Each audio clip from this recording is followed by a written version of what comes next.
Medical waste पढ़ने जा रहे हैं। इंट्रोडक्शन में क्या लिखेंगे हम पेपर में? डेफिनेशन बेस्ड इंट्रो कर सकते हैं, जैसे कि biomedical waste means any waste generated during diagnosis, treatment और इम्यूनाइजेशन ऑफ ह्यूमन बींग्स और एनिमल्स। सिंपल। या फिर करंट बेस्ड इंट्रोडक्शन, जैसे कि concerns raised at COP29 regarding possible rise of HIV cases due to climate change has brought biomedical waste management in news.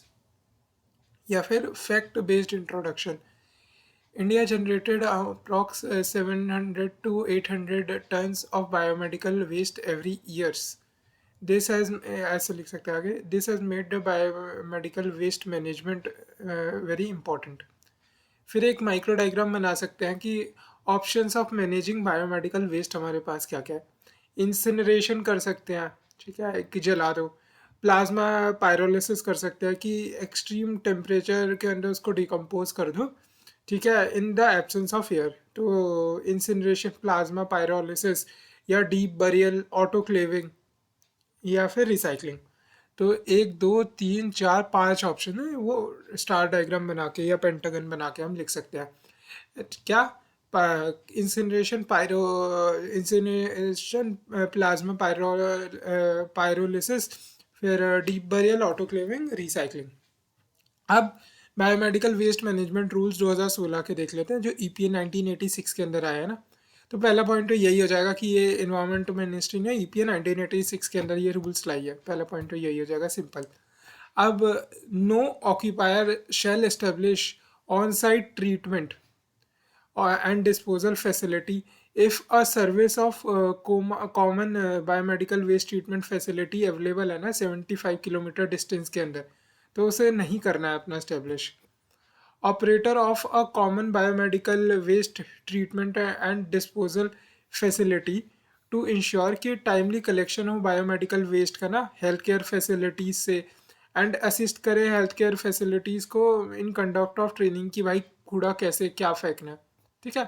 तो ये common biomedical waste treatment के बारे में है कि उनकी क्या रिस्पॉन्सिबिलिटी है। अब जो बायोमेडिकल वेस्ट है वो 4 कैटेगरीज में डिवाइड करना है, जो colour code type of waste and treatment options होंगे ना, ठीक है। वैसे तो बहुत सारी चीज़ें आती है, पर ये सिंपल डायग्राम है, पेपर में बनाने में भी ठीक लगेगा।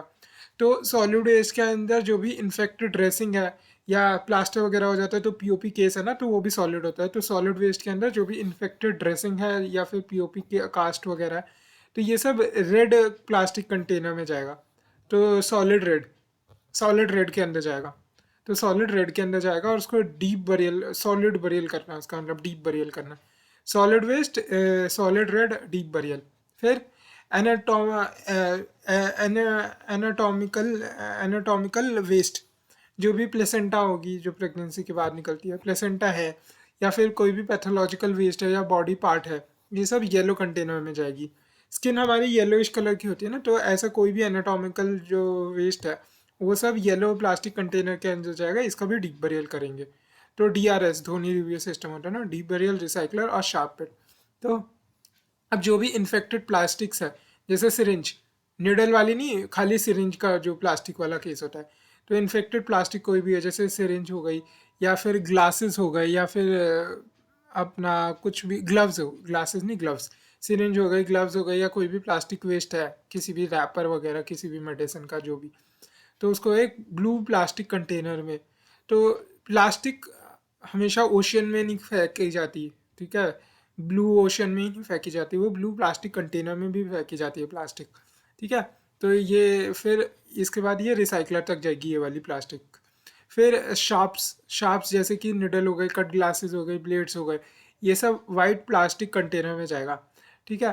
क्योंकि जो शार्प है वो निडल्स, ये जो ब्लेड्स है, वाइट कोट पहनने वाले डॉक्टर ये सब ब्लेड्स और वो रखते हैं ना, ठीक है, कट करने के लिए निडल्स वगैरह लगते हैं। तो ये जो शार्प्स होंगे ये वाइट प्लास्टिक कंटेनर में जाएगा, और ये शार्प पिट के अंदर जाएगा। जो पिट शार्प ऑब्जेक्ट्स के लिए डेडिकेटेड होगी, शार्प पिट के अंदर जाएगा। और ये सब ही कॉमन ट्रीटमेंट फैसिलिटी के थ्रू जाएंगे, ठीक है। तो ऐसे करके एक लाइन बना के कॉमन ट्रीटमेंट फैसिलिटी रख सकते हैं। यहाँ लिखो डिस्पोजल, और ये सब जा रहे हैं कॉमन ट्रीटमेंट फैसिलिटी की तरफ, ठीक है। वही करेगी ना, deep burial recycle, common treatment facility देखेगी अपने according.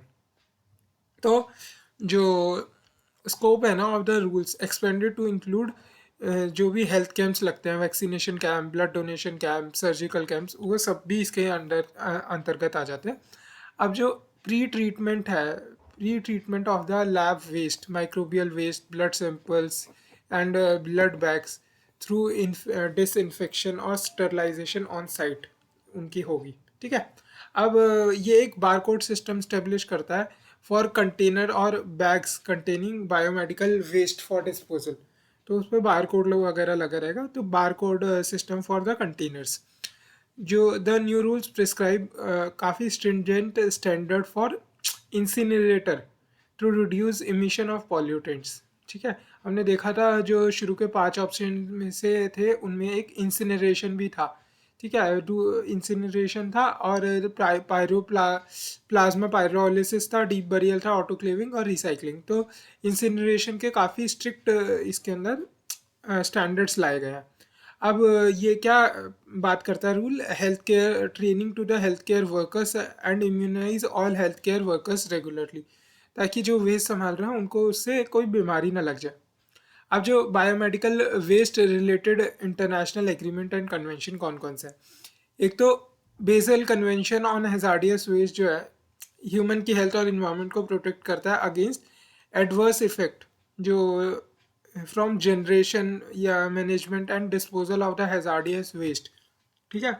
Generation, management and disposal of the hazardous waste, उसके ह्यूमन हेल्थ को और इन्वायरमेंट को कोई रिस्क ना हो। तो Basel convention on hazardous waste. फिर Stockholm convention on POP, POP मतलब persistent organic pollutants. Stockholm convention on POP, Basel convention on hazardous waste. तो जो ये स्टॉकहोम कन्वेंशन है on POP to protect human health और इन्वायरमेंट को from POP, जो persistent organic pollutants है ना, जैसे फुरांस और डायऑक्सिन्स, पीडीएफ हो गए ना। तो POP persistent organic chemicals, POPs. फिर पीडीएफ डायऑक्सिन्स, फुरांस, पीडीएफ। तो स्टॉकहोम की पीडीएफ, स्टॉकहोम कन्वेंशन की पीडीएफ का है। तो toxic chemicals are found by medical waste incinerator and other combustion processes.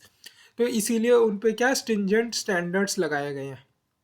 अब जो मिनावाता कन्वेंशन ऑन मरकरी है वो ह्यूमन हेल्थ और इन्वायरमेंट को प्रोटेक्ट करने के लिए मरकरी के एडवर्स इम्पैक्ट से फेज आउट करने के लिए certain medical equipments health care services में, जिनमें मरकरी कंटेनिंग मेडिकल आइटम्स होते हैं ना, जैसे थर्मामीटर या वीपी डिवाइस वगैरह हो गए वो सब। अब कंसर्न्स क्या है? जो बायोमेडिकल वेस्ट ट्रीटमेंट है इंफ्रास्ट्रक्चर लैगिंग इंडिया के अंदर। लगभग 80% जो हेल्थ केयर फैसिलिटीज़ है ना उनको वो यूटिलाइज करती है 200 से ज़्यादा, थोड़ा 220-30 कुछ है, तो अराउंड 200 जो CBWTF है। ठीक है। कॉमन बायोमेडिकल वेस्ट ट्रीटमेंट जो फैसिलिटीज़ जो है उनको यूज़ कर रही हैं फॉर वेस्ट मैनेजमेंट, तो ये काफ़ी कम है। दूसरा कि भाई नॉन यूनिफॉर्म डिस्ट्रीब्यूशन है ये ट्रीटमेंट इंफ्रास्ट्रक्चर का नहीं ना। CPCB का अकॉर्डिंग जो 22 आउट ऑफ 35 स्टेट्स यूटीज जो है ना वो ज़्यादा generate more biomedical waste than उनकी जो कैपेसिटी है टू हैंडल। ठीक है। तो इंडिया के अंदर लगभग 15% से ज़्यादा जो बायोमेडिकल वेस्ट है वो तो ट्रीट ही नहीं हो रहा। ये जो अनट्रीटेड बायोमेडिकल वेस्ट है ये लैंडफिल्स में एंड अप होता है या ओपन डम्प्स में, जो हैजार्डियस है हेल्थ, ह्यूमन हेल्थ और इन्वायरमेंट हेल्थ दोनों के लिए। अब improper handling a significant risk है कि transmitting infectious disease HIV, hepatitis B जैसी हेल्थ केयर प्रोफेशनल और वेस्ट हैंडलर्स के लिए। ठीक है। बायोमेडिकल वेस्ट में आप क्या लिखोगे? ये 75 किलोमीटर वाला फैक्ट। ठीक है। फिर common biomedical waste treatment facilities की क्या क्या जिम्मेदारी है, फिर 4 कैटेगरीज में हमें डिवाइड करना है। स्कोप इसका हेल्थ कैंप्स, वैक्सीनेशन कैंप वगैरह एक्सेट्रा तक एक्सपेंड करता है। बारकोड सिस्टम जो बैग्स पे हमें लगाना है ना, जो बायोमेडिकल वेस्ट वाले बैग्स हैं उन पे, और इंसिनरेटर्स के लिए स्ट्रिंजेंट रूल्स, और ये जो उसका ट्रेनिंग वगैरह की बात करता है। ठीक है। 700 से 800 ton biomedical waste per day generate India में हो रहा है COP 29 में, कि ये भी बात कर सकते हैं हम। ठीक है। करंट बेस्ड इंट्रो भी दे सकते हैं। हो गया।